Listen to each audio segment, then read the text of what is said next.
Для этого узора нужно набрать на спице число петель кратное 3, плюс 2 петли симметрии и еще плюс 2 петли кромочных. Я вот набрала 13 петель, это 9 петель кратное 3 и еще 4 петли для всего того, что я только что озвучила.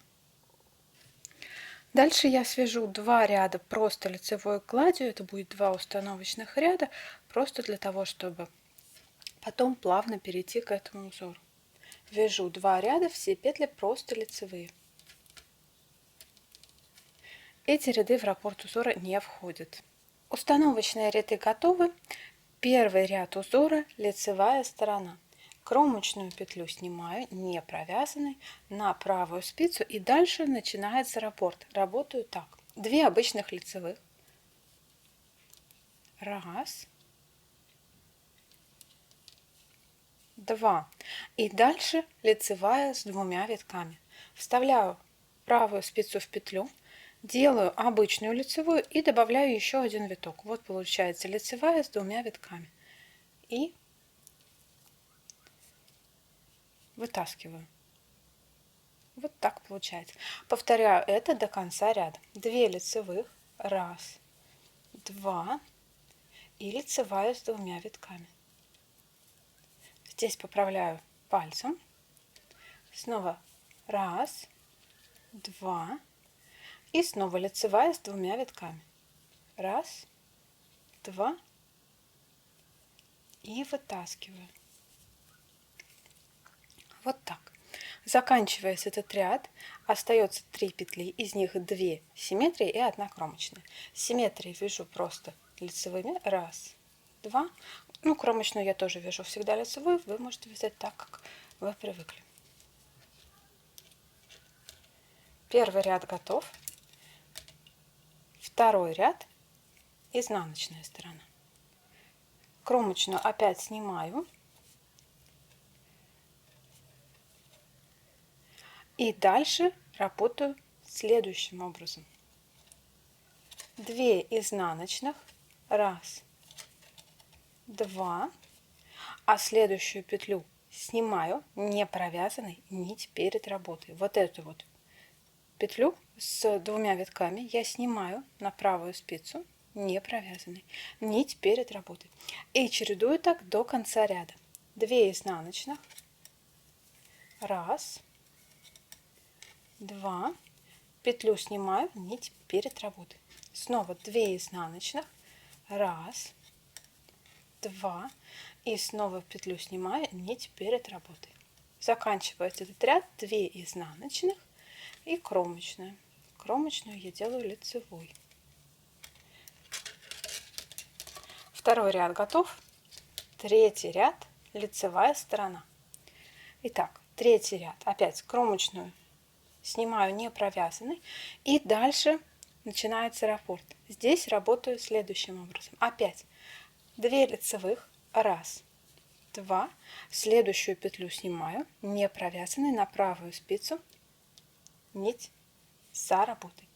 Снова раз, 2. Снимаю нить за работой. Повторяю так до конца ряда. 2 лицевых. Раз, 2. Снимаю нить за работой. И заканчивается этот ряд. 2 лицевых. И кромочную. Кромочную вяжу я лицевой.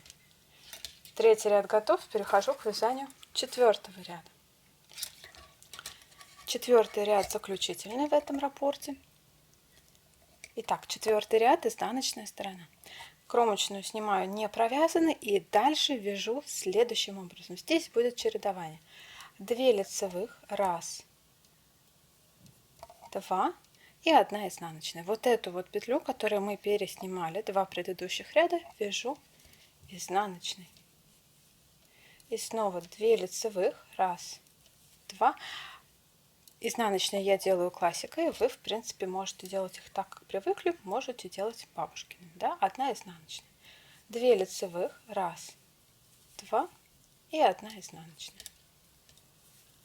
И снова 2 лицевых. Раз, 2. И кромочная. Кромочную я вяжу лицевой. Четвертый ряд на этом закончен. Раппорт на этом тоже закончен. Дальше возвращаюсь к первому ряду и повторяю с 1 по 4 ряд на нужную высоту. Небольшой образец из белой пряжи у меня готов. Смотрите, что получилось.